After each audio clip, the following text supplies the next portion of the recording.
After a few years, the only animals that even remember the rebellion are Clover, Benjamin, Moses, and some of the pigs. Muriel, Bluebell, Jessie, and Pincher have died. Mr. Jones has died in a home for alcoholics. Still, no animal has retired, and no pasture has been put aside for retired animals. Napoleon and Squealer have both become very fat. The farm is bigger, thanks to land purchased from Mr. Pilkington, and now features a threshing machine and hay elevator. The windmill is finished, but the animals use it to mill corn for a profit instead of to generate electricity as planned. Napoleon puts the animals to work building an additional windmill, which he promises will supply electricity. However, he discourages the animals from dreaming of luxury, saying, "The truest happiness lies in working hard and living frugally." 129. The pigs and dogs continue to do no manual labor, instead devoting themselves to organizational work that the other animals are too ignorant to understand. 130. This includes writing up notes and burning them promptly after. Propaganda and pride in living on the only animal-owned farm in England continue to distract the animals from their hardships. One day, Squealer takes all the sheep out to an overgrown patch of land on the far side of the farm. Over the next week, he claims to be teaching them a song, and no one sees them. On the day the sheep return, Clover alerts the other animals to a disturbing fact: Squealer and the other pigs are walking two-footed, on their hind legs. The sheep break into a chorus of, "4 legs good, 2 legs better." Benjamin accompanies Clover to the barn wall, where he deigns to read to her for the first time. In place of the 7 commandments there is now a single maxim: all animals are equal, but some animals are more equal than others. 133. The animals discover that the pigs are buying a telephone and have subscribed to several magazines. Napoleon takes to smoking Mr. Jones's pipe, and the other pigs take to wearing Mrs. Jones's clothes. Napoleon begins wearing Mr. Jones's dress clothes and awards his favorite so the privilege of wearing Mrs. Jones's Sunday dress. One day, Napoleon invites human visitors to tour the farm. That night, the animals spy into the farmhouse and see the pigs dining with the humans. According to Mr. Pilkington's toast, they are celebrating the end of their bad relations. Touring Animal Farm has impressed him and the other farmers to follow Animal Farm's example and give their animals more work and less food. Napoleon says he wants to cooperate with the other farms and confirms that he and the pigs co-own the farm's title deeds. He states that the animals will no longer be calling each other comrade or marching past Old Major's skull, a practice he denies understanding anyway. In addition, the flag has been changed to a plain green without the symbols of the rebellion. Even further, Animal Farm shall again be referred to as the Manor Farm. The pigs and humans begin to play poker, and a fight erupts when Napoleon and Pilkington both put down the ace of spades at the same time.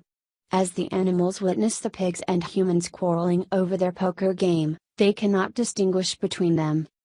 Analysis of this chapter. Orwell fast-forwards to a time when Animal Farm has undergone a great deal of turnover. Only a few animals that remember the rebellion remain, and their memories of it are faint.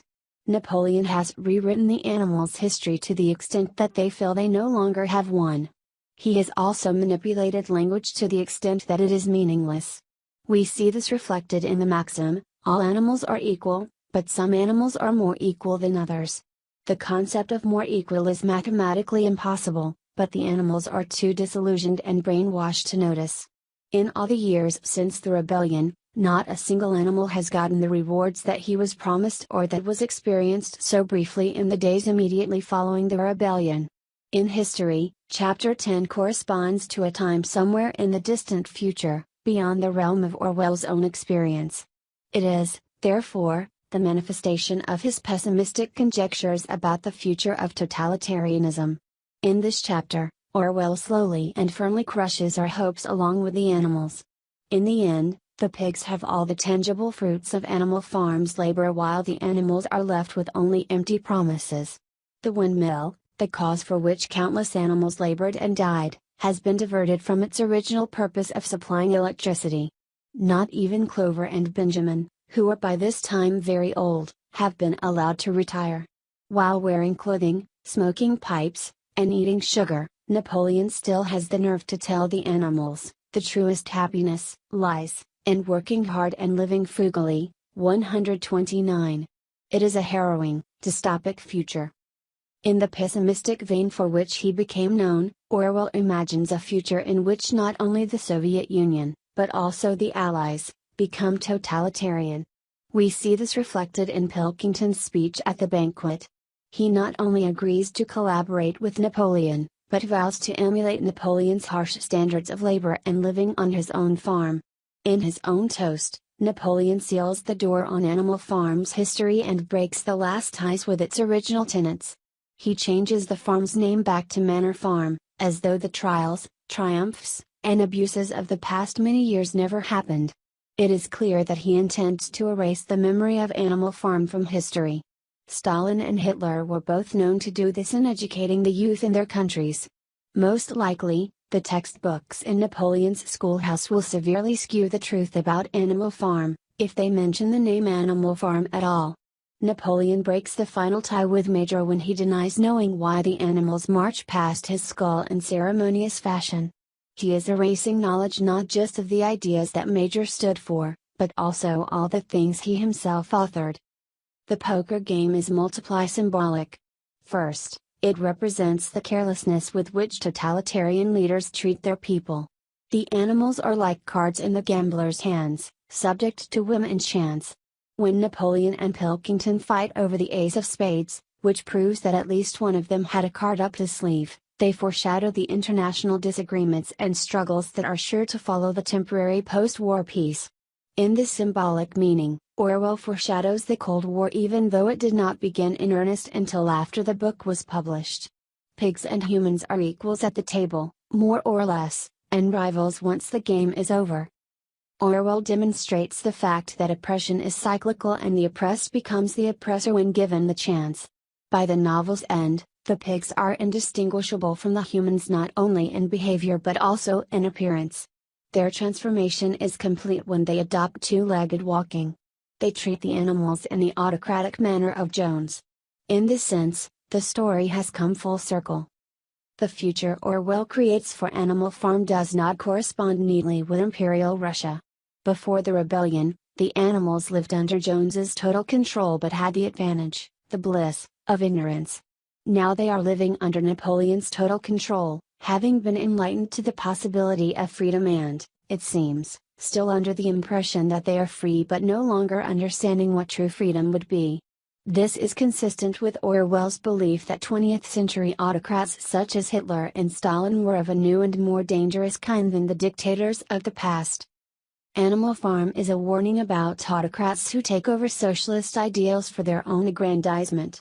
Is there any chance for socialism if human nature is such that the lust for greed and power brings forth leaders who take control and betray its ideals, over against passive and uneducated populations? The capitalist, democratic alternative is to channel that lust into productive work and to limit the power of government to control the freedoms of the people.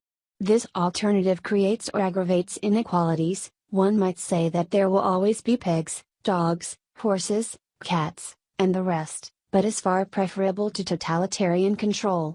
The challenge for Orwell or for anyone who promotes socialist ideals is to find a practical way to circumvent the abuses that the pigs of Animal Farm so easily commit. But since the novel is a reflection of the challenges of the 1940s rather than a political treatise, Orwell has done quite enough in demonstrating, clearly and horrifyingly, the nature and scope of the challenges to be faced.